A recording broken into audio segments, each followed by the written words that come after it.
Hanya di Indonesia anak kecil motor-motoran. Hanya di Indonesia anak kecil main HP. Hanya di Indonesia anak kecil minum ciu. Hanya di Indonesia anak kecil makan eksimer. Hanya di Indonesia anak kecil ngelem. Hanya Indonesia anak kecil minum komik 15 biji sekali minum. Hanya di Indonesia yang mengaku beragama Islam. Mau maju tidak?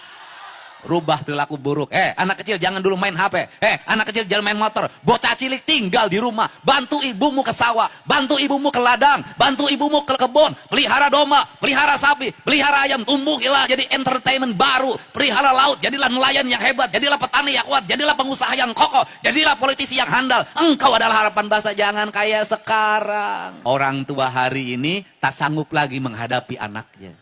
Kenapa ini terjadi? Dibiarkan sejak kecil, diikuti keinginannya, makin gede, makin susah diarahkannya. Sekarang orang tua nggak boleh lagi takut sama anak-anaknya. Kalau anaknya bangkang, anaknya melawan, laporkan ke gubernur, kita bawa ke kantor polisi, kita bawa ke barak TNI. Sekarang anak-anak mulai takut sama gubernur. Kalau nggak mau mandi, dilihatin videonya. Kamu mandi, nanti dibawa oleh Pak Gubernur. Kamu makan, nanti dibawa oleh Pak Gubernur. Kamu segera sekolah, nanti dibawa oleh Pak Gubernur. Pak Gubernur hadir untuk nakutin anak-anaknya disuruh sekolah. Tapi efektif. Kenapa? Insya Allah nanti anak-anaknya tumbuh dengan baik. Tetapi ibunya juga harus ngasih contoh yang baik pada anak-anaknya. Anak-anakku jangan main HP. Ibunya juga jangan main HP.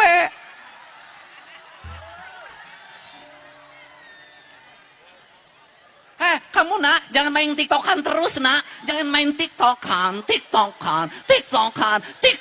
Kasih contoh pada anaknya. Anak itu tergantung didikan ibunya. Perilaku ibunya akan menjadi contoh bagi anak-anaknya. Anak-anaknya kamu jangan bersolek terus. Jangan bersolek terus. Ya ulah bersolek wae. Betul nggak?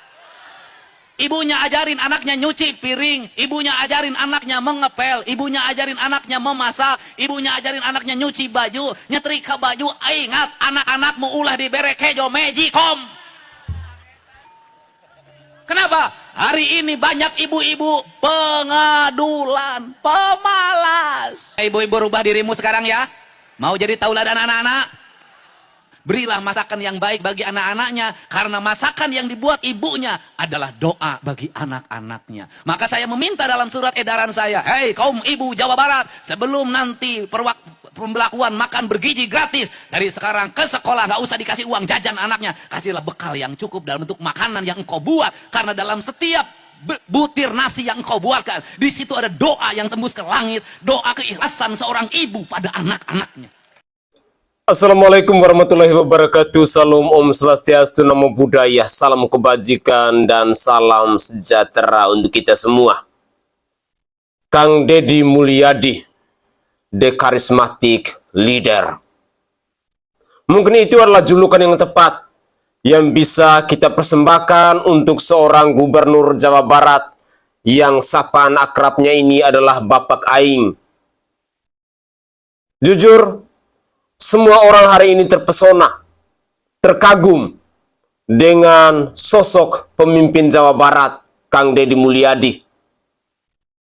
Kami semua juga menaruh harapan agar semua pemimpin di bangsa ini punya karakter, punya jiwa kepemimpinan yang begitu luar biasa, yang begitu karismatik seperti Kang Deddy Mulyadi. Sosok pemimpin yang merakyat, sosok pemimpin yang tegas, sosok pemimpin yang berani.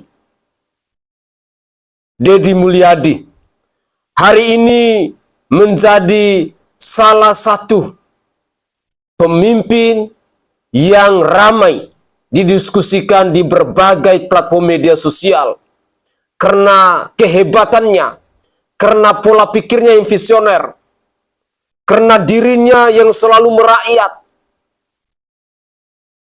Deddy Mulyadi adalah sosok pemimpin yang menjadi kebanggaan buat masyarakat Jawa Barat hari ini. Dan tentunya kami yang adalah masyarakat non-Jawa Barat merindukan sosok pemimpin seperti Kang Deddy Mulyadi ini. Pemirsa sekalian, setiap kali kalau kita mau mendengar pidato-pidato yang disampaikan oleh Kang Deddy Mulyadi yang adalah Gubernur Jawa Barat ini, kalau kita hayati dengan benar, terkadang bulu badan kita merinding atas semua kata-kata, atas semua ucapan, kewibawaan, aura yang beliau persembahkan dalam pidato tersebut. Tidak heran bila pada akhirnya Kang Deddy Mulyadi dijuluki sebagai the charismatic leader oleh netizen. Kebijakan dari Kang Deddy Mulyadi selama ini sejak beliau dilantik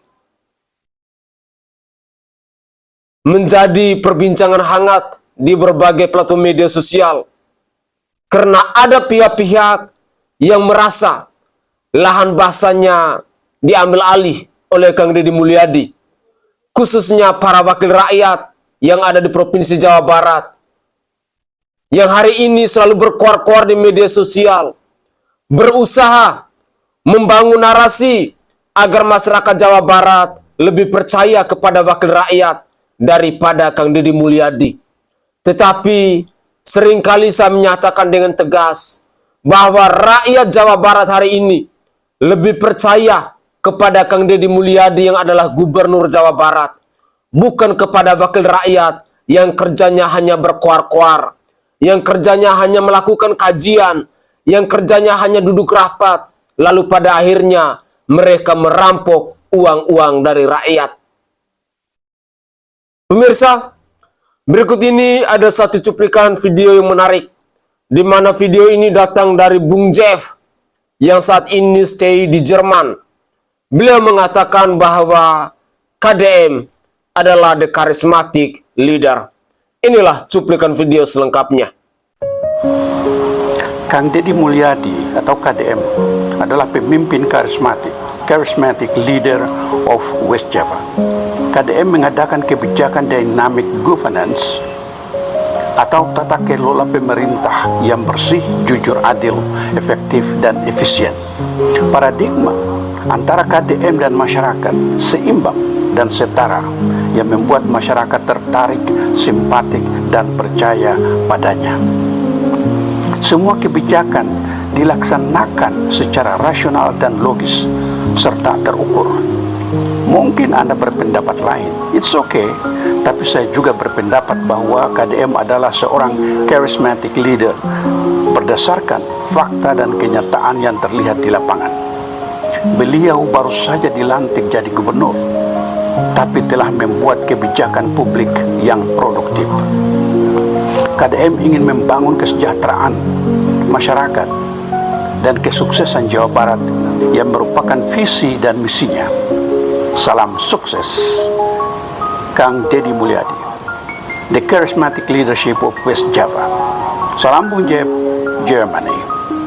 Belum 100 hari menjabat, tapi Deddy Mulyadi sudah memberikan perubahan yang luar biasa terhadap Jawa Barat. Bahkan masyarakat di luar Jawa Barat merasakan juga dampak positifnya.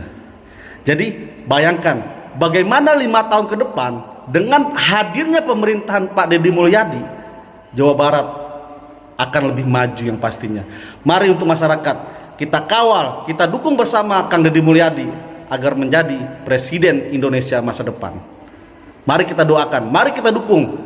Kita harus bahagia punya pemimpin seperti Deddy Mulyadi. Bagaimana menurut kalian? Coba komen. Warga Cirebon benar-benar warga yang cerdas dan berani. Mereka berani mengkritik dan memboikot KDM. Harusnya daerah lain juga bisa mengikuti langkah cerdas tersebut. Biar para bupati dan kepala daerah masing-masingnya merasa malu. Itu pun kalau ada ya. Dan yang harusnya lebih malu yaitu orang yang komen KDM harus peka.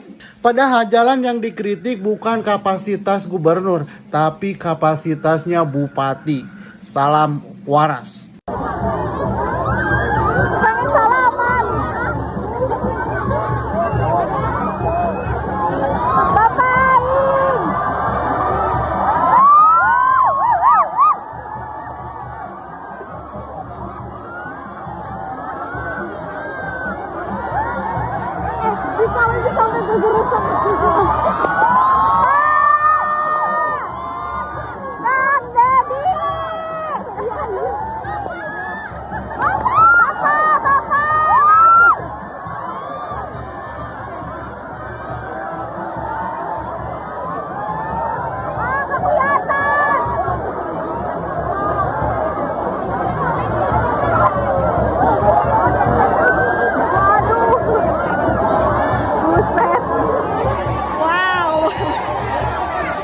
Beginilah ketika pemimpinnya terlahir dari rakyat biasa, maka rakyatnya pun akan mencintai pemimpinnya. Ungkap salah satu netizen. Netizen menyebutkan bahwa KDM membuat sejarah baru di Indonesia. Baru menjadi gubernur aja sudah seperti ini, apalagi jadi presiden, Indonesia akan indah. Memang tidak bisa dipungkiri lagi, nama KDM semakin terkenal. Banyak yang berharap KDM ke depan bisa memimpin Indonesia. Like dan subscribe video ini agar lebih berkembang. Kalian sudah tahu siapa orang-orang hebat di belakang Kang Deddy Mulyadi yang membuatnya sebersinar seperti sekarang ini? Pak Prabowo, Pak Hashim, kurang tepat, Mangono Surono, Tetot. Jawabannya adalah warga Jawa Barat itu sendiri, terutama mereka yang kemarin meramaikan sosial media dengan aksi-aksi nyatanya turun ke jalan, bekerja bakti membersihkan sampah. Rame sekali kemarin. Yang kedua adalah adik-adik kita para pelajar bersama para ibu dan bapak guru yang nikah berangkat ke sekolah.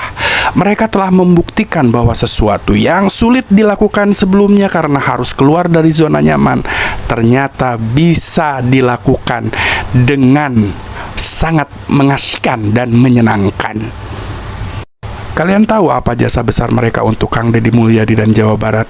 Yang pertama, mereka telah membuktikan bahwa sebagus apapun gubernurnya, apabila tidak didukung oleh aksi-aksi yang nyata dari warganya, maka itu akan sia-sia saja. Yang kedua, ketika semua mata sedang tertuju ke Jawa Barat, mereka telah memberikan contoh yang baik dan positif, sehingga itu bisa menular menginspirasi warga-warga di daerah-daerah lain untuk melakukan hal serupa. Nah, sebenarnya kita juga mau bantu Kang Deddy Mulyadi, kita juga mau berguna buat Jawa Barat, tapi bingung mau ngapain. Saya sih, kalau misalnya Kang Deddy Mulyadi tiba-tiba ngadain acara, saya akan turun ke jalan. Kebayang nggak kalau seluruh masyarakat Jawa Barat ini turun ke luar membersihkan Jawa Barat? Genjleng, pasti genjleng. Hayah! Adalah sebuah usulan yang bagus, adanya Hari Kerja Bakti se-Jawa Barat. Mungkin video ini semoga saja bisa dinotis oleh Kang Deddy Mulyadi yang adalah Gubernur Jawa Barat. Karena menurut saya, jikalau di Provinsi Jawa Barat ada yang namanya Hari Kerja Bakti se-Jawa Barat, maka saya sangat yakin dan percaya pasti ada begitu banyak masyarakat Jawa Barat yang antusias untuk mengambil kegiatan ini. Pemirsa sekalian, fenomena yang kita saksikan bersama-sama dalam cuplikan video tadi, di mana seorang Deddy Mulyadi disambut dengan ratusan ribu, mungkin jutaan orang. Ternyata pemimpin yang merakyat, pemimpin yang mau mewakafkan hidupnya untuk rakyat, pemimpin yang dalam pengambilan keputusan ataupun program-program kerjanya lebih berpihak kepada rakyat, memang pada akhirnya akan disambut meriah oleh rakyatnya sendiri.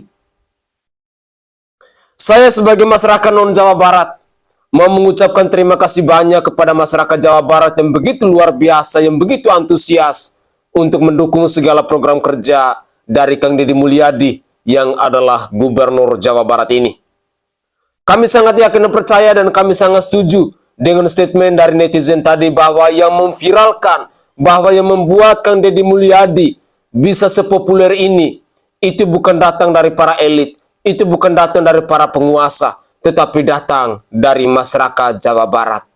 Itu adalah sebuah statement yang tepat. Karena suara dari masyarakat Jawa Barat yang membuat Kang Deddy Mulyadi bisa dikenal oleh seluruh pelosok di negeri ini. Jujur, terkadang saya melihat bahwa Kang Deddy Mulyadi ini jauh lebih viral, jauh lebih terkenal daripada Bapak Presiden Prabowo, daripada Wakil Presiden Prabowo, yakni Bapak Gibran Rakabuming Raka. Kalau kita mau melihat kepopuleran yang saat ini lagi ramai diperbincangkan oleh media sosial, luar biasa aura positif yang dipersembahkan oleh Kang Deddy Mulyadi ini. Uniknya dari seorang Kang Deddy Mulyadi ini, beliau adalah pemimpin yang merakyat tetapi pemimpin yang aktif dalam bermedia sosial. Segala keputusan, segala gebrakan, segala kreativitas yang beliau lakukan, selalu beliau uploadkan itu di media sosialnya. Yang pada akhirnya orang-orang yang tidak suka dengan Kang Deddy Mulyadi pasti akan mengatakan bahwa ini adalah gubernur konten, ini adalah gubernur pencitraan. Padahal sesungguhnya orang-orang yang paham dalam media sosial ataupun rakyat Indonesia yang pola pikirnya masih waras pasti akan mengatakan bahwa ini adalah bentuk transparansi dari seorang pemimpin kepada rakyatnya. Terima kasih banyak kepada Kang Deddy Mulyadi yang hari-hari belakangan ini telah menjadi inspirasi buat kami semua. Saya sangat yakin dan percaya bahwa ada begitu banyak nilai-nilai positif yang diajarkan oleh Kang Deddy Mulyadi ketika seseorang dipercayakan untuk menjadi seorang pemimpin. Terus terang, untuk mengutamakan kepentingan umum daripada kepentingan pribadi itu adalah sebuah pekerjaan yang tidak semua orang bisa lakukan. Hari ini kita lebih banyak menemukan pemimpin ataupun para wakil rakyat yang lebih mengutamakan kepentingan pribadi daripada kepentingan umum. Itu adalah fakta yang tak terbantahkan. Hal ini terbukti ketika ada kebijakan dari Kang Deddy Mulyadi yang ada di Provinsi Jawa Barat. Pada akhirnya mendapat reaksi yang begitu banyak dari netizen, khususnya dari kaum elit yang memprotes, yang menolak, yang menggonggong kebijakan dari Kang Deddy Mulyadi itu. Tetapi hari ini pada akhirnya mereka malu sendiri. Setelah segala kebijakan itu, segala gagasan itu, segala program kerja yang dilakukan oleh Kang Deddy Mulyadi itu bisa diapresiasi oleh Kementerian Hak Asasi Manusia, bisa diapresiasi oleh Ketua Umum Komisi Perlindungan Anak Indonesia yakni Kak Seto. Dan juga ada beberapa pihak, beberapa pengamat politik yang terus memberikan dukungan, yang terus memberikan apresiasi, di mana mereka menilai bahwa program kerja dari Kang Deddy Mulyadi ini adalah program kerja yang sangat produktif. Kang Deddy Mulyadi dinilai sebagai pemimpin yang visioner, pemimpin yang ingin bangsanya maju, pemimpin yang ingin Provinsi Jawa Barat sejahtera, pemimpin yang ingin Provinsi Jawa Barat itu istimewa. Masyarakat Jawa Barat, kalian adalah garda terdepan untuk selalu mendukung program kerja dari Kang Deddy Mulyadi. Saya hanya mau katakan bahwa segala program-program kerja yang baik, yang berpihak kepada masyarakat Jawa Barat, kalian masyarakat Jawa Barat harus menjadi garda terdepan. Dan kepada kaum-kaum elit yang ada di Provinsi Jawa Barat yang menolak kebijakan dari Kang Deddy Mulyadi, kalian pula lah masyarakat Jawa Barat yang menjadi garda terdepan untuk berani speak up, berani bersuara, memberi mereka pemahaman, karena mungkin kaum-kaum elit, para wakil rakyat yang ada di Provinsi Jawa Barat yang selama ini selalu berkuar-kuar di media sosial untuk menolak kebijakan Kang Deddy Mulyadi itu merasa terganggu, merasa tersaingi, dan ini merupakan bentuk kepanikan yang selalu ditunjukkan oleh kaum-kaum elit dari Provinsi Jawa Barat maupun Indonesia yang selalu mengkritik dan menolak kebijakan Kang Deddy Mulyadi. Mari kita harus berpikir waras, gunakan logika akal sehat kita, bahwa orang-orang yang saat ini mengkritik kebijakan Kang Deddy Mulyadi, yang menolak kebijakan Kang Deddy Mulyadi adalah orang-orang yang sesungguhnya sedang panik, yang merasa tersaingi. Itulah realita yang bisa kita lihat sebagai rakyat. Mari kita simak lagi. Berikut ini ada cuplikan video yang cukup menarik, di mana ada buah pikiran yang cukup berlian yang datang dari Dr. Ade Gumilar, MMMSI, seorang akademisi dan praktisi pendidikan di Kabupaten Ciamis. Mari kita simak bersama-sama komentar dari beliau yang menanggapi statement dari Ibu Esti Wijayati, anggota Komisi 10 DPR RI dari Partai PDI Perjuangan. Inilah cuplikan video selengkapnya. Assalamualaikum warahmatullahi wabarakatuh. Penyelenggaraan pendidikan yang melibatkan institusi militer yang tengah diselenggarakan oleh Gubernur Jawa Barat saat ini rupanya telah menuai pro dan kontra di sebagian kalangan. yang terus berlangsung hingga saat ini. Dalam kaitan ini, ada dua pernyataan yang mengkritisi kebijakan gubernur ini yang cukup menarik untuk kita tanggapi bersama. Berikut pernyataannya. Mengapa ya saya rasanya mau menangis begitu? Dari awal ini seolah-olah anak-anak ini sudah mendapat diskriminasi. Dia mempunyai hak-hak yang harus kita berikan kepada mereka. Dia juga dilindungi dengan hak-hak perlindungan anak. Sehingga ide ini saya sangat berharap sebenarnya tunda dulu. Beliau ini suka banget ngurusin sekolah, guru gitu ya, sampai anak nakal ngurusin rumah tangga. Pertanyaan saya, teori mana yang menjelaskan bahwa pendidikan karakter itu dilakukan pada usia remaja? Nggak ada. Pendidikan karakter itu pada anak usia dini, paling SD gitu ya. Pernyataan yang pertama, saya garis bawahi, beliau mengkritisi dan menyatakan bahwa pendidikan di barak militer tidak tepat dan telah merampas hak-hak anak. Nah, pernyataan ini rupanya perlu diluruskan dan saya kurang setuju dengan alasan pertama, pendidikan di markas militer yang diselenggarakan KDM lebih menitik beratkan pada pendidikan karakter. Dan pendidikan karakter bukanlah monopoli lembaga formal semata.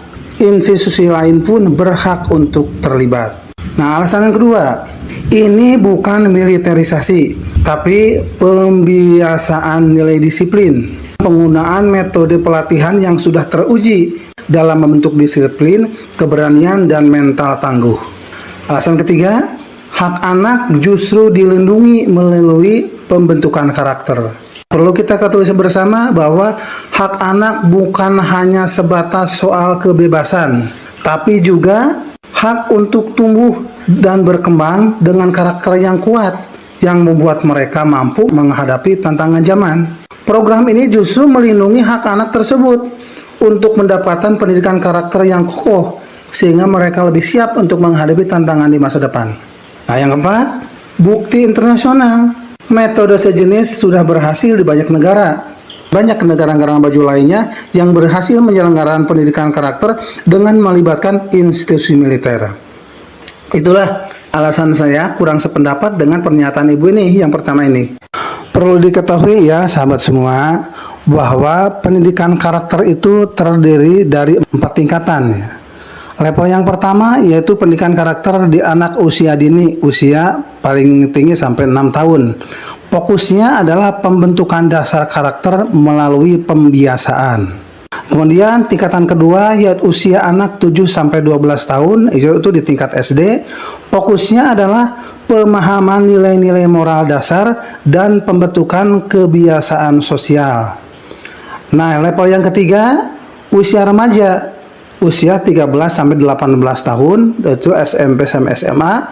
Fokus pendidikan karakternya adalah internalisasi nilai moral dan penguatan identitas diri. Nah, level yang paling tinggi itu usia dewasa, ya di atas 18 tahun, yaitu mahasiswa dan karyawan, berfokus pada penerapan nilai moral dan kehidupan nyata dan profesional. Nah, itulah tingkatan pendidikan karakter. Ini ada yang mengatakan pendidikan karakter hanya untuk usia dini. Ini sangat keliru sekali. Coba kita bisa bayangkan sahabat semua, seandainya mahasiswa dan karyawan tidak diberikan pendidikan karakter dan menuntut mereka untuk mengacu pada pendidikan karakter 20 tahun yang lalu pada saat mereka mendapatkan pendidikan karakter di usia dini. Sementara dinamika perubahan zaman bergerak sangat cepat, tidak diberikan pendidikan karakter, apa jadinya? Ini kok ada yang mengatakan pendidikan karakter hanya untuk usia dini? Aduh, ini sangat keliru sekali, perlu diluruskan. Itulah tanggapan saya atas dua pernyataan dari para elit yang mengkritisi kebijakan pendidikan yang tengah diselenggarakan saat ini oleh Gubernur Jawa Barat. Tentunya saya sangat berharap ya kepada para elit dalam mengkritisi suatu kebijakan pemerintah, tolonglah disampaikan dengan argumen yang mencerdaskan masyarakat lah. Terima kasih atas perhatiannya. Mohon maaf jika ada hal yang kurang berkenan. Wassalamualaikum warahmatullahi wabarakatuh. Banyak orang yang bertanya, apa sih langkah Kang Deddy untuk penanganan orang yang dewasa tukang mabuk, preman-preman yang suka malak, mengganggu UMKM, mengganggu investasi. Begini, ada dua hal yang berperilaku pidana, maka proses hukum akan berjalan. Kemudian juga ada upaya yang bisa dilakukan, pembinaan terhadap mereka yang tidak memenuhi unsur pidana tapi bikin resah, yaitu dibawa ke barak militer setelah program pendidikan bela negara, pendidikan kedisiplinan untuk anak-anak Jawa Barat selesai. Nah, bulan apa? Ya, mudah-mudahan bisa bulan Juni kita sudah bisa mulai berjalan. Jadi, pemuda-pemuda dewasa nakal, yang preman, yang mau jadi preman, yang tukang mabok, tukang bikin onar, mengganggu pasar, mengganggu perempatan, mengganggu investasi, nanti kami akan arahkan untuk mengikuti pendidikan bela negara di barak militer. Tetapi pasti ada keluarga yang ditinggalkan. Nah, untuk keluarga yang ditinggalkan, mereka yang mengikuti pendidikan akan kami arahkan untuk bekerja. Jadi kuli bangunan, kuli kayu, tukang mikul, tukang macul, tukang nanam. Dan kemudian kami akan memberikan upah yang akan kami kirimkan bagi keluarga yang ditinggalkan. Ini cara kami untuk menyelesaikan berbagai problem secara bertahap. Sabar untuk semuanya. Problem Jawa Barat tidak akan selesai hanya dalam waktu 2-3 bulan. Kita perlu waktu. Dengan kerja keras, kemudian kerja cerdas, kebersamaan, gotong royong, kita akan mampu mewujudkan seluruh mimpi yang kita impikan. Salam untuk semuanya. Selamat berlibur sampai hari Selasa kalau tidak salah. Oke guys, itu adalah cuplikan-cuplikan video yang bisa saya persembahkan ke hadapan pemirsa dalam konten saya kali ini. Satu video yang sangat mengedukasi buat kita semua ketika ada seorang dokter yang dalam cuplikan video tadi beliau memberikan tanggapan yang begitu luar biasa dan juga ada ilmu-ilmu baru yang bisa kita terima, di mana ternyata pendidikan karakter itu dibagi menjadi 4 bagian. Ketika anak dari 0 sampai 6 tahun, dari 6 sampai 12 tahun, 12 tahun sampai 18 tahun, dan 18 tahun sampai dengan usia dewasa. Terus terang, ini adalah ilmu baru yang bisa kita kutip, yang bisa kita pelajari, dan yang bisa kita sadari. Buat kalian-kalian yang nyinyir, buat kalian-kalian yang selalu menolak, buat kalian-kalian yang selalu menentang kebijakan dari Kang Deddy Mulyadi, tolong tahu diri. Kalian jangan mempertahankan nilai ego kalian bahwa apa yang kalian suarakan itu benar. Ternyata seorang dokter yang memahami benar tentang pendidikan karakter anak itu, dengan tegas beliau katakan bahwa tidak, pendidikan karakter itu tidak bisa hanya diperoleh oleh anak-anak di usia dini. Terima kasih kepada Kang Deddy Mulyadi atas segala kebijakan yang begitu luar biasa, yang begitu berlian, yang begitu visioner, yang selalu membuat inspirasi untuk kami generasi penerus bangsa ini. Kalau di bangsa ini punya pemimpin seperti Kang Deddy Mulyadi cukup 10 atau 20 orang, saya sangat yakin itu akan membawa dampak positif yang begitu luar biasa di negara kesatuan Republik Indonesia ini. Tetapi hari ini kita dipertontonkan bahwa dengan kehadiran seorang Deddy Mulyadi yang adalah gubernur Jawa Barat ini telah mengguncang kaum-kaum elit di bangsa ini, yang selama ini mungkin kerjanya hanya duduk manis dalam kantor, yang selama ini mungkin hanya berongkang-ongkang, yang selama ini hanya menikmati tunjangan, yang selama ini hanya menerima gaji buta. Pada akhirnya mereka tahu diri, pada akhirnya mereka sadar bahwa mereka itu dibayar oleh rakyat. Sudah waktu dan saatnya mereka juga harus berjuang untuk mensejahterakan rakyatnya. Seorang pemimpin tidak bisa hanya duduk manis di dalam kantor. Kalau ingin wilayahnya maju, kalau ingin daerahnya maju, seorang pemimpin harus turun ke lapangan, harus ikut melihat segala persoalan dan polemik yang terjadi di tengah masyarakat. Hal-hal yang dicontohkan oleh Kang Deddy Mulyadi sesungguhnya menjadi inspirasi buat para pemimpin-pemimpin bangsa yang ada di negara kesatuan Republik Indonesia ini.